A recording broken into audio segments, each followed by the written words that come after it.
Hey, good morning, everybody. It is Mike, and this is Multifamily Unplugged. It's Saturday morning. Glad that you're here. If you're new to the show, make sure you grab your coffee, buckle up, and enjoy this ride because you're in for a treat today, that's for sure. So, whether you're a new multifamily investor, an experienced multifamily investor, I think that my guest today is really going to bring some great content around private lending, private capital. We're going to have a good conversation around that today. Before we get to that, though, you know how I always start. I start with intentions. What's your intentions for today? What were your intentions this week? Are you accomplishing what you're setting out to do? You know, there was a reason I named my company My Core Intentions. I did that because I want to be intentional every day about my actions and my activities. And that's what I want to teach you to do. That's how I want to help you to grow. You know, I always tell people, I say, hey, we don't grow professionally until we grow personally. And we have to be intentional about what we're trying to achieve. You know, we can have these great dreams. We want to go buy 500 or 1,000 or 5,000 doors. But if we're not intentional about those daily activities, how do we get to that next point? So a lot of times I find that it comes down to mindset and what's going on, what we're thinking about, and how we're looking at that progression in our lives. So, you know what? Are you intentional? Are you taking your dreams, turning them into goals, and then taking the action that needs to be taken? Are you every day mastering the mundane fundamentals that will help you grow, help your business grow, how to help push along? If you have questions around this or want to talk about this at all, don't ever hesitate to reach out to me at mike@mycoreintentions.com. Today's show is brought to you by mycoreintentions.com. I hope to remind you again, the Multifamily Summit is coming up October 20th to the 22nd, 3-day virtual event. I know this year is going to be the biggest and best one we've done yet. This annual event that we've put on continues to grow, continues to create momentum, but I know it'll be the biggest virtual event of the year this year. So you're not going to want to miss this event. 20 nationally known speakers. We're going to have 3 panels. We're going to play cash flow, a lot going on, and a lot of networking. So make sure that you're there. Go to multifamily22.com and get registered for that event. So my guest today, Jaspreet Baveja, sorry, I'm sure I messed that up, with 4 Winds Capital Investments from Northern California. We're going to talk about private lending and private capital. So let me bring Jaspreet in. Hey, Jaspreet, good morning. Good morning, Mike. How you doing? Hey, listen, sorry about killing your last name, man. I hate when people do that to me, but why don't you straighten me out? Tell people your name. So my name is Jaspreet Baveja, and I am here in the Northern California Bay Area region, just like you said. The multifamily investment company that we have is called Winds Capital Investments, and our founders, 3 of them were Navy members. One of them still is a Navy member. All 3 of them were in the Virginia area, but now one is in Virginia, one's in Florida, one's a nomad around traveling on a motorcycle across Europe. And I'm here in the California region. So yeah, we've got everything covered. Were you in the service also? I was not. I was in the Merchant Marine for a bit, but never in the U.S. Navy. Okay, great. Well, thanks for your service anyhow. Yeah, thank you. Hey, so, you know, when I start my shows, and I've probably done, 300 episodes. What I always tell people is I say, you know, I'm going to write a book about this one of these days, but I ask that one famous question, right? What is one word that best describes you personally and professionally? Oh man, I think I'm going to go with curious.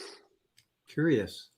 Yeah, I am always curious of finding solutions, whether they be creative or just something simple that I've never known about. I'm curious about different cultures, different religions, different nationalities. My kids, who are not even 10 years old yet, have already been to at least 13, if not 15 different countries. We were on 3 continents just this summer alone. So we're always curious about what more can we learn, what more can we find out, and just expose them to a lot of stuff. So I think curious is the way to go. And same thing in professional life is if we come up with a problem, whether it's funding or whether it's a legal thing, whether it's a seller question or a broker thing, it's always, well, curiosity is the way to go to understand what is it that I can learn about this situation or about this issue or about a problem, and get to a solution that way. Yeah, that's interesting. You know, I'm a huge Tony Robbins fan, and I followed him for years. And I'll never forget, years ago, he said, ask better questions. The better questions you ask, the better answers we get, you know. And I think that kind of falls right into that curious mode, right? The more curious we are about things, the more we learn, right? Yep. So I think that's really, listen, I don't know that I've ever had anybody say curious. So that's going to be a great word, especially when I write the chapter in the book. So awesome. Hey, so let's tell people, a little bit about you. Let's fill in some blanks, your history, what you're doing, what's your history been? Sure. Yeah. Born and raised in India. So I was almost 15 years old when I came to the US. And I went to Penn State to study engineering. So I've done computer engineering, I've done computer science, I've done business administration. I did a lot of years of undergrad and got everything under the sun that I could. Again, like curiosity, right? So it was, well, how am I going to integrate this technology piece into the businesses that are going to use it? So let's go do a business administration degree as well. So it's always been the way that I've been. And so since then, I got into IT. I'm an Indian guy, so I had to go do IT a little bit, right? Just had to go pay my homage to that. And heck, I even worked as an IT manager on a cruise ship that sails around the world with students. It's called Semester at Sea. I'm sure a lot of your listeners may have heard of it. And so I've worked on that. And then I actually got into healthcare business back, a lot of years ago, in 2012. And I stayed at the healthcare company. I did IT work, I did data analytics work, and I actually became a healthcare regulatory compliance consultant. And that's when I decided to quit my job and get into real estate full-time back in 2019. I started real estate in 2017, intentionally started real estate in 2017. I had a primary home that became a rental, that went awry, did all that stuff, but intentionally bought a real estate property in Indiana while sitting here in California in 2017. Quickly became 8 doors within 6 months, from 0 to 8. And then in 2018, I got into private lending a little bit. My first experience was, hey, Jaspreet, I need a loan for $225,000. And I said, properties in Indianapolis are like 20, 40, 60, 80, 100,000 at best. What do you need 225,000 for? Oh, here you go. I've got this massive land, farmland, 2 homes, a barn, a this and that. It's valued at 350, and you're putting in 225, and I'm buying it for 250. So I've got money in the deal. Did some research, figured it out, and I said, you know what? Actually, makes sense. Let's go for it. Within 2 weeks, I just got as much information as I could, did the deal, worked out great. And since then, I've done 300 transactions as a private lender. Wow. And so got a lot of experience there, and got into multifamily limited partnerships around 2018 as well. And did about 7 deals as a limited partner, and eventually got into the syndication operation GP side of it in 2020, 2021 beginning. Nice. So let me ask a question about private lending. We, people can either lend money because they have cash on the sidelines, or they do self-directed IRA funding. Are you doing self-directed IRA funding for yourself? I just, when you loan money, is it just cash that you have that you're building for? Okay. Yep, it is all cash. I haven't implemented as many tax advantageous strategies as I want to, but since we are a GP, a lot of those tax advantages come alongside being a general partner in the deals anyways. And then I have a lot of my own personal properties that are allowing me to have write-offs and depreciation.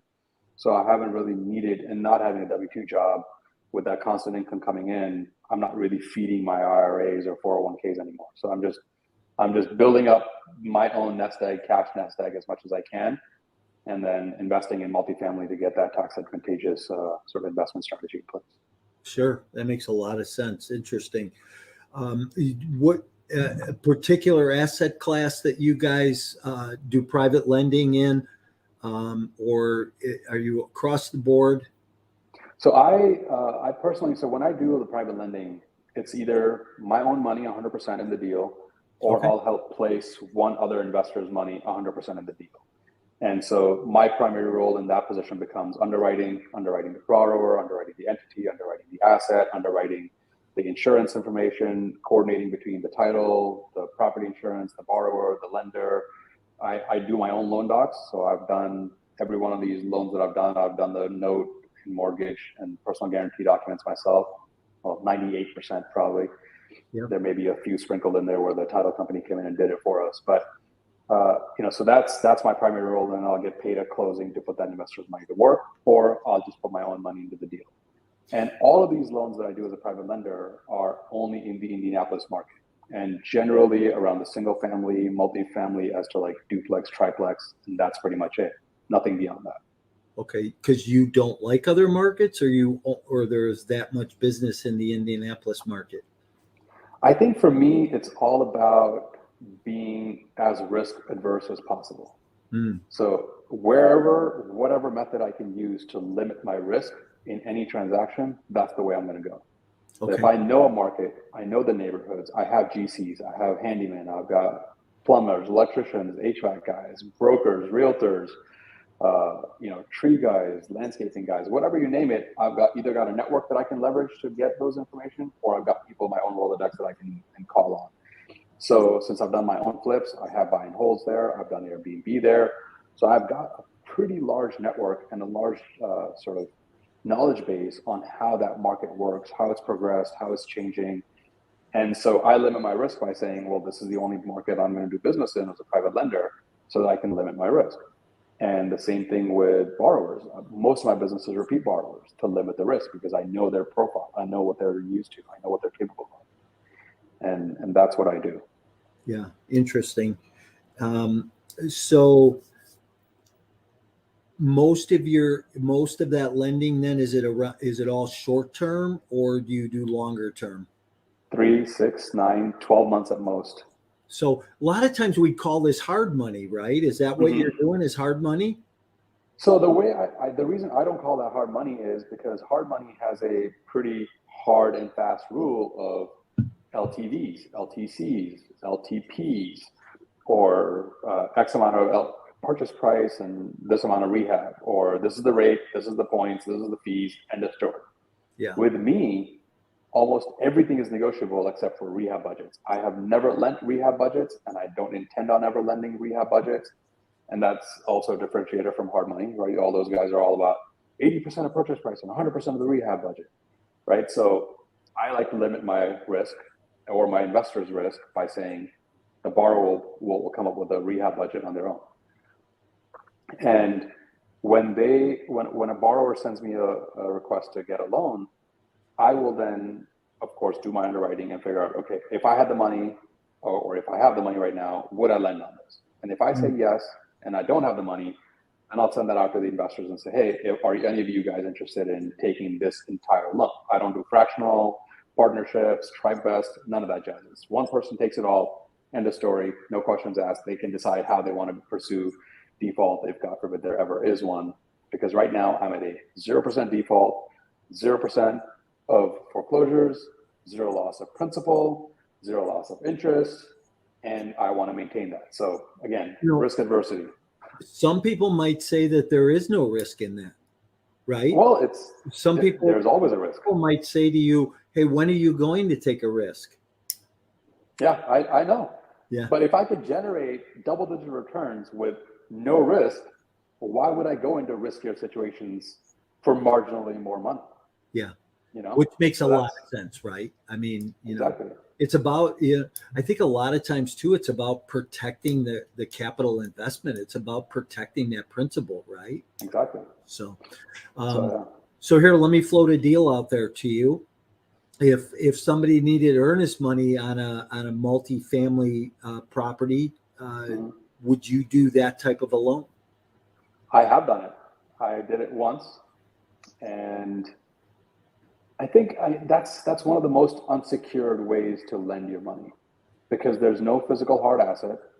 And if the person or the entity that's borrowing it chooses to disappear one day, you got no recourse, you got no way to get that money back. But if you know, like, and trust the team, the individual, the owners, the GPs, the operators, and you've seen them operate and you've seen them deliver on the business plan before, then that's a pretty safe bet to say, hey, listen, I know you've got personal assets. How about we get a personal guarantee in place? How about I give you X percentage rather than the whole thing?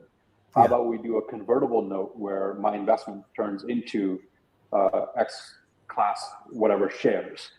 And, you know, so there's just, I think there's a lot of ways to get that done, and I have done it in the past, but it's not my core business. Okay. Right?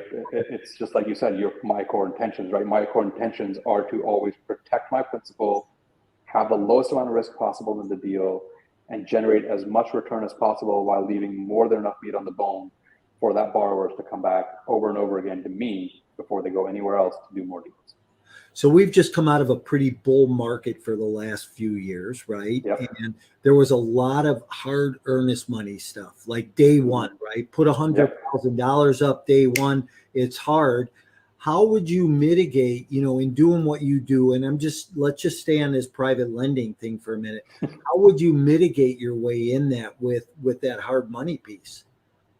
Yeah, like I was saying, I think you're going to have to rely on the operators themselves to be honorable, to be someone that you trust, to be able to repay you. If the deal doesn't close, well, you work out a deal with them to say, hey, listen, if this one didn't close and we lost $250,000 of my money that I put as EMD and due diligence and lender legal and good faith deposit, all of these things that are required up front, they want, whether to the seller or to the broker or anybody else. You lost $250,000 of my money. How can we figure this out? Right? And then you work with that team to say, all right, well, the next 2-3 deals you do, I'm going to work with you to take a percentage of your acquisition fees or a percentage of your GP stake in those next transactions to recoup my money plus get some interest back. Yeah. Or, you know, something of that nature. So let's say in a perfect world, what's that perfect deal look like for you? You put up, $250,000 earnest money, due diligence money, closing costs, all that upfront money. In a perfect world, what would that look like for you? Are you getting back all your money with interest and equity in the deal? Is that a perfect deal? Yeah, I think that's ideally what you would want to see, is to get your principal back at closing, to get some level of interest back out of the fees that the team has generated at closing, right? Whether they be acquisition fee, transaction fee, whatever they call it. If they're charging any fees up front, then you'd want a percentage of your principal's interest back through that fees. And then you get a percentage in the deal as a equity so that you can then generate either cash flow, tax depreciation, or appreciation in that market. Yeah. And keep doing it over and over again. So for me, since I am a full-time real estate investor, I need to make sure that my money is generating money every month. That's my primary goal. I need that cash flow to be able to pay the bills and run the family and run the household. Yeah. And so I don't do pure speculative, only equity stuff. Sure. And that's what this private lending has allowed me to do, is have these 3-month, 6-month loans. So I know that, on a cyclical basis, something is always coming to fruition full cycle, and I'm getting that principal and interest back and doing it all over again, setting that interest aside, putting the principal back to work. So, million dollar question. What's the cost of capital? Oh man, I think it all depends on the risk profile. It's always about the risk profile, right? The more unsecured and the more sort of speculative the transaction is, the higher the rate or the points or the fees are going to be. I haven't changed my rates in the Indianapolis market in the last 4 years. It's always been just about that 10-12% with points if needed. So if I'm doing the transactional coordination stuff and I'm just doing the underwriting and the loan doc prep and all that, and then another investor comes in, I charge 2 points to the borrower at the closing table for my due diligence and efforts and all the work that I put into it. None of the lenders pay anything. And then if I'm the one lending the money, I charge right around that again, 10-12% rate, no points. I just do all right, let's just pay me at the back end. I have rarely ever done monthly payments because these transactions come back within 3 to 4 months on average, that I don't need to charge monthly payments and put more stress on my borrower. Like, this is the differentiator between that hard money and private money. I negotiate, okay, well, if you don't want to pay any monthly payments, you pay me a point on the back end, so it's coming out of your profits rather than adding to your monthly costs. Your overhead stays the same as if you did borrow money, but your profit is just a little bit lesser, so that you have the flexibility up front. And so it's all about flexibility. That's the one key differentiator I feel personally between hard money and private money is flexibility. Whether the flexibility in terms, loan amounts, payback, payment amounts, whatever that is, it's all about flexibility. Extensions, that's a big one. Yeah. Hey, I always believe two things. There's negotiables and non-negotiables. And if you can't create a win-win situation, it's not worth doing the deal. Nope. So, hey, let's talk about Four Winds Capital Investments a little bit. What do you guys do as a group? What's your organization? What's your company do? So Fair Winds was, like I said, formed by Navy members, and individual partners were already doing individual real estate transactions, whether buy and holds, flips, short-term rentals, private lending. We were all in the real estate space, and just recognize the fact that joining forces together and approaching a similar goal as a team is going to get us further faster. And so Corey, Jonathan, and Vadim formed Fair Winds Capital, and it actually came out of the saying from a Navy saying. It says fair winds and following seas. It's a saying that the naval officers and Navy members say to each other. So that's where the Fair Winds came out of. And the team, actually, we also have a property management company in the local Virginia market called Following Seas. So Fair Winds, Following Seas, it's all tied to that naval theme. And we are operators, syndicators, multifamily investors, and we target 100 plus units in the Sun Belt or Southeast market, sometimes the Midwest. We've got a large amount of units now in the Texas market alone. And so Texas, Virginia, we're looking at Florida, we're looking at Georgia. We've got a property in Maryland.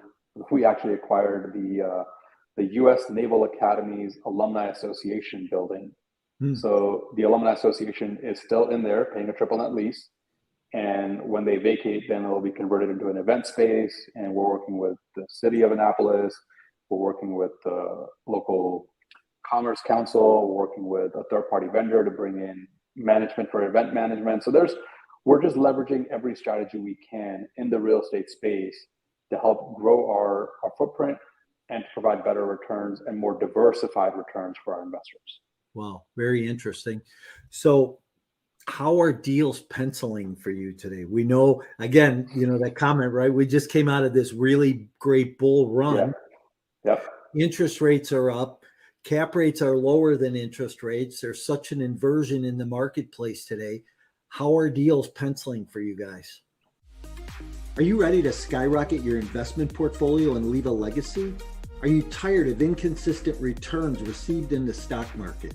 Then it's time you take a look at alternative investment options like a passive investment in multifamily real estate. No tenants, trash, or toilets. Just a solid return on an annual investment, including quarterly returns along the way. These lower risk and secure assets are also a great hedge against inflation.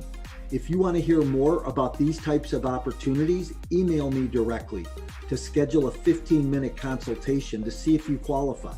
You can email me at mike@mycoreintentions.com. Yeah, so I think that's where the networking piece comes in. So this latest acquisition we have in San Antonio, which is a 208-unit building called Alamo Estates, the seller and I actually were on the phone together, one-on-one, hashing the deal out before anybody else got involved. And so I think those networks and the relationships are going to get you farther in this market than they did before. Yeah. And, even before, you would try to get the seller on the phone, but they would just say, well, I'd rather go to market than sell right now because there's just so much competition. Right. And so I think now you're going to leverage those relationships of people that can execute, people that you know can deliver on your sale and get it done in a timely manner. So that's what we're leveraging now. Are you finding all your deals off market, or are they broker? Most deals off market? Yeah. So how are you sourcing those? We're either leveraging a network of, there are wholesalers, there are brokers who are bringing us deals off market, there are sellers reaching out directly off market, or we're reaching out to sellers off market. So we're leveraging every sort of avenue we can. And even, you have lending partners, you have property management partners, and they have a network of people that come to them to leverage their stuff and say, hey, look, I'm looking to sell this thing and buy something else somewhere else. I need to get lending lined up. Can you help me find a buyer for this property as well? And then the lending partner will reach out and say, hey, listen, I got a deal off market that you might be interested in. Let's talk to these people. Even lawyers have reached out and said, hey, I've got a client who's selling this and interested in 1031. Can you work with them and get this property under contract? Sure. Right. So it's every avenue we can. Yeah, I always believe it's like fishing, right? And I'm not a fisherman, but I believe you have one line in the water, you're only going to catch maybe one fish, right? But if you have 5 or 6 lines in the water, you have multiple opportunities. Do you have a source or something that you do that's that daily ritual, daily fundamental that brings you the most deals? I think we intentionally stayed away from just increasing our deal flow like crazy, because we want to make sure that we deliver on the assets we've already acquired. So we have a lot of energy that goes into asset management, project management, and working with our property managers and GCs to make sure that we deliver on our business plans that we've already put into place. So we're not constantly heavily going into deal flow and underwriting and just nonstop churning those out. Because if we just focused on that purely, I think we will lose a lot of focus from delivering on the business plans, especially as the markets are shifting.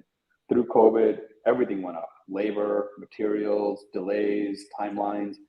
And so I think we've intentionally focused more on being able to deliver for our investors that already have put their faith and trust in us and invested through us, rather than just constantly getting new leads and new investors and new deals all the time. So we focus more on the asset management side than the acquisition side, but we never say no to a deal right off the bat, right? So if something comes our way, we'll just go through it, make sure we underwrite it to the best of our abilities, Yardi, CoStar, whatever accesses we have, we'll go through whatever information we can, underwrite it as quickly, back of the napkin, and say, is it worth investigating further? And then if it is, then we'll go do a deeper dive and allocate one person's time to that, while the rest still focus on the investor relation, the asset management project, and all that stuff. Yeah, interesting. So do you guys is it all your own capital that you're putting in deals, or are you raising private capital? Yeah, no, we're always raising private capital. So you're syndicating all those deals? Yes.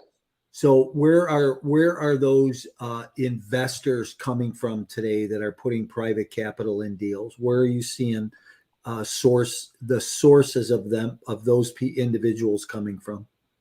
I think we were seeing a lot more techie and Wall Street guys 6 months ago. And, the tech employees that had the $200,000, $300,000, $400,000 jobs looking for tax havens or tax savings somewhere. A lot of those people were coming in. And I think even when you look at private hedge funds, equity funds, private equity, all that stuff, preferred equity, I think that was more in the past and even lesser now. I think a lot of people are just scaling stuff back and not all gung-ho and heavy on, you think you're going to sell it for a 3 cap in 3 years? Yeah, that makes perfect sense. Let's go. I think you're seeing less of that now. And so people are a little bit more hesitant and a little bit more reluctant and doing a little more research. But overall, we have our own lead generation. We have marketing, we've got articles, we've got blog posts, we've got videos. So we're creating a lot of our own content to be able to educate the investor out there and help get them comfortable with us and then join our teams and invest through us. We've done both 506B, which is friends and family only, no marketing, no advertising. And we've done 506C deals where we've got, a 208 unit, $20 million property is hard to do a 506B on unless you've been in the business 10 years, you've got this massive 6,000 person database that has, everybody's got 100,000 to invest, and now you raise 6 million, you're good to go. So you have to adjust your strategy for the deal that you're doing. But we like to keep in mind that, hey, these are individuals, these are people that are trusting us. We want to make sure we do right by them. And so we do a little bit more conservative underwriting, and we want to make sure we deliver. So let's talk about conservative underwriting, right? So how are you conservative? Yeah, I mean, that word takes on a lot of different meanings, I think, when you're underwriting a deal, because you still got that disparity where the seller's asking for more money than really the property's worth, and I know that there was even a period of time that people are trying to push deals based on pro forma at that pro forma. I know. And it's like, how do you get there? You can't get there. Okay, so you want me to buy it at a future price, but you want me to do all the work to get to the future price to be at zero to start all over again. I couldn't, and brokers didn't get that. They were like, well, what are you talking about? This still makes perfect sense. You're going to make a lot of money. Yeah. Oh, yeah, right. So when you're being conservative today, when you talk about rent growth and CapEx and exit cap rates, how are you looking at things today? I mean, from the get-go, I think on this deal alone, we were looking at a 6% closing cost. On average, people don't go in with 6% closing costs, but we go in with a 6% closing cost estimate because we know rate caps are more expensive. We know insurance is more expensive as there's been more and more people are filing a lot more claims now than they ever were before because of natural calamities all over the place. So we know insurance is expensive. We know that the cap rates are going to be more expensive. We know that the upfront reserves are going to be needed a lot more than they were before. So we're conservative in that approach. Then when we look at rent growth, let's say in the San Antonio market over the last 3 years, the average rent growth was about 9% per year over year. We are estimating our rent growth to be 4% per year in our underwriting. People say, okay, well, we're buying it at a 4.5 cap as is. Our reversion or exit cap rate is somewhere around 5.5 or more. Yeah, at least 100 basis points up. Yeah, exactly. Yeah.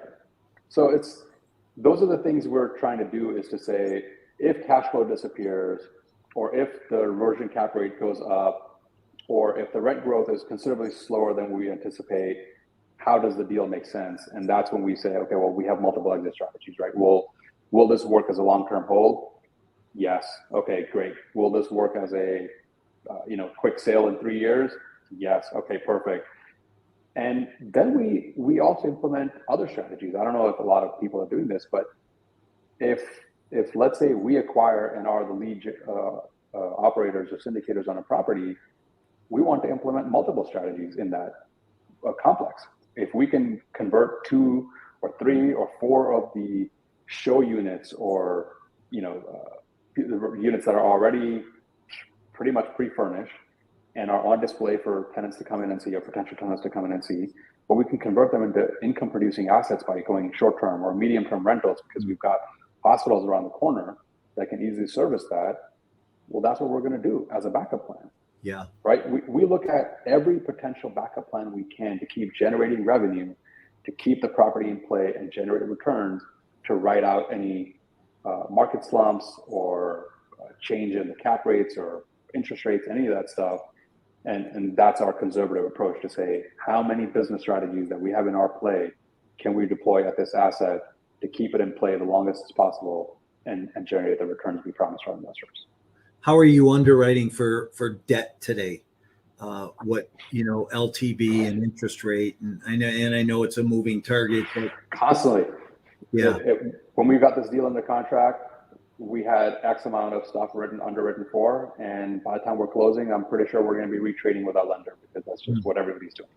Yeah. And so it's very tricky to approach that subject. I'd say that we're constantly just raising what we think the rate is going to be and reducing what we think the leverage is going to be. When we were looking at bridge debt at 80%, we're now at 65%. Yeah. Right. When we were looking at bridge debt being 3 years IO and then a 1-year extension, at principal and interest amortized. We're now reducing that to say, okay, well, it's probably going to be like 2 years IO and no extensions or something, and going in with higher risk profiles in mind. And I think 2 years would be generous right now too. I think again, I'm hearing different, so it's just interesting. But and as we start to kind of wind down here a little bit, and before we get to bonus round questions, what advice would you give a new investor today? Somebody coming into the market, just maybe getting, going knee deep into the multifamily space? I think if they're a limited partner, I think they should talk to as many operators and syndicators as possible. Ask them for access to their data rooms, which should, in all honesty, have the underwriting file in Excel format, not some PDF they printed and they can modify on the back end without showing the investors. We want the investors to be able to go in and modify things on their own and see how the underwriting shakes out. We give our investors access to the LOIs, the term sheets from our lenders. We give them access to all the underwriting, whether it's environmental studies, appraisal sheets, seller provided DD, rent rolls, T12s, anything that we have access to as the general partner / syndicator. We give access to our LPs to say, this is what we're using as our information base to get to the result that we're putting on our OMs to tell you, this is what we're going to be able to generate for you.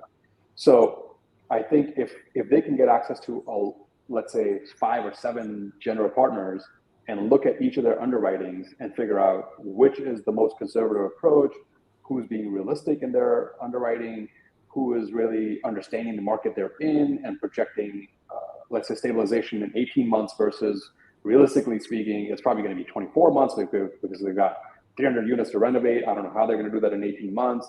Right? Are they going to get enough vacancies? Are they going to have enough cash to pay the mortgage if they vacate that many people? It's just, I think they have to get an idea of all the different aspects of how the asset management works and how underwriting really works to then decide which general partner or syndicator or operator they should invest with that they feel the most comfortable with, that they can see they've been able to perform before, that they see they have an idea or business plan on how to mitigate the most amount of risks in their business plan. So I think that's a way that the LP should approach it.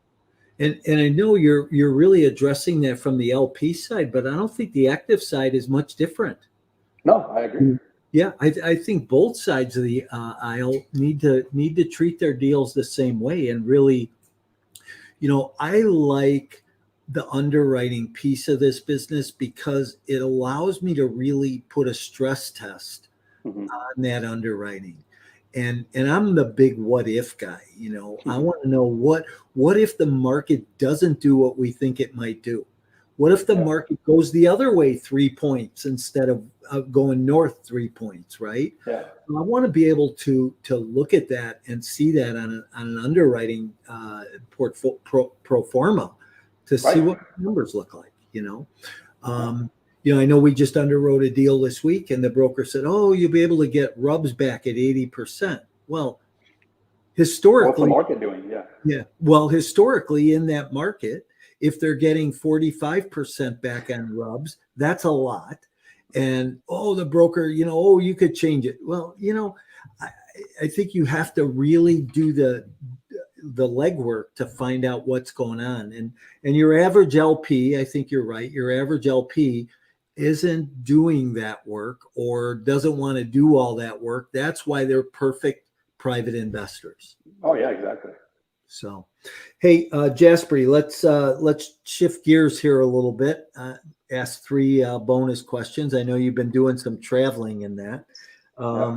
What's the best tourist attraction you've seen? Oh man, I think it all depends on what your idea of a tourist attraction is. Some people are interested in landmarks. Some people are interested in nature of stuff. Some people are interested in more in history. I think Turkey overall as a country has been one that sort of hit all those. You've got so much history and culture. Constantinople, the Christians, the Mughals. You've got so many different empires that went through that region. You've got Christianity and Islam, everything has so much history there. You've got amazing valleys and natural occurrences. You've got fairy chimneys that you can go look at in Cappadocia. We did a hot air balloon ride at 3:30, 4 in the morning to go look at the sunrise over the Cappadocia Valley. And we went 7 stories underground where Christians that were being persecuted for 1,000 years lived in this underground cities that were 7 stories deep with nothing but stone, and that's it, right? So to see history, culture, and nature, and everything in between, I think Turkey was one of the best places we've been to in a while. Wow, that's pretty cool. So, as a tourist attraction, just the whole country of Turkey. Yeah. How about what's the best restaurant or food? I mean, let's talk about, you're talking about culture. What's the best food you've eaten out there? Oh man, I think my whole family enjoys sushi more than anything else. We love Thai food, we love Indian food, we love sushi, but we're vegan and we have been vegan for 6 years now. Wow. But even vegan sushi is amazing if done well. And so I think that's something we enjoy a lot, and curries and everything spicy. So that's the way to go. Yeah, cool. And the best book you've ever read? I think Rich Dad Poor Dad took it for me because it totally forced me, my wife, to shift our mindset, allow me to quit my job, go into real estate, think about assets and cars and houses differently, and just approach the lifestyle completely differently. Yeah, interesting. Good for you. Well, listen, how do people get a hold of you if they want to reach out? I think the email address that you had in your banner there was the best way to get a hold of me. Jaspreet at fwcinvestments.com. Check out our website, fwcinvestments.com. You'll get a lot of information, blog posts, access to videos and information, and our deal flow if you're interested. Awesome. Hey, I appreciate you being here today. I'm going to move you to the back room real quick and say goodbye and hang out with me for a few minutes, would you? Sounds good. Thank you. Thanks. Hey, everybody. That was Multifamily Unplugged for Saturday morning this week. That was Jaspreet and with Fairwinds Capital Investments. If you are looking for multifamily, looking for private lending, give him a call, reach out. Remember, the multifamily annual multifamily summit is coming up October 20th through the 22nd. Over 20 speakers, 3 panels. We're going to play the game cash flow. We're going to share a couple of stages. The event will be recorded. If you can't make the whole event, you register and can't make the whole event, you will be able to get a copy of the recording, be able to go back and listen to it as often as take any information and notes. And you know how I feel about taking notes and recapping information. But this event, go to multifamily22.com and register today. I know that this year, being that, my goal is that this is the biggest virtual event for multifamily that's out there. There's no doubt that you are going to get poured into for 3 full days. So I look forward to seeing you there. Until then, we'll see you next Saturday. Same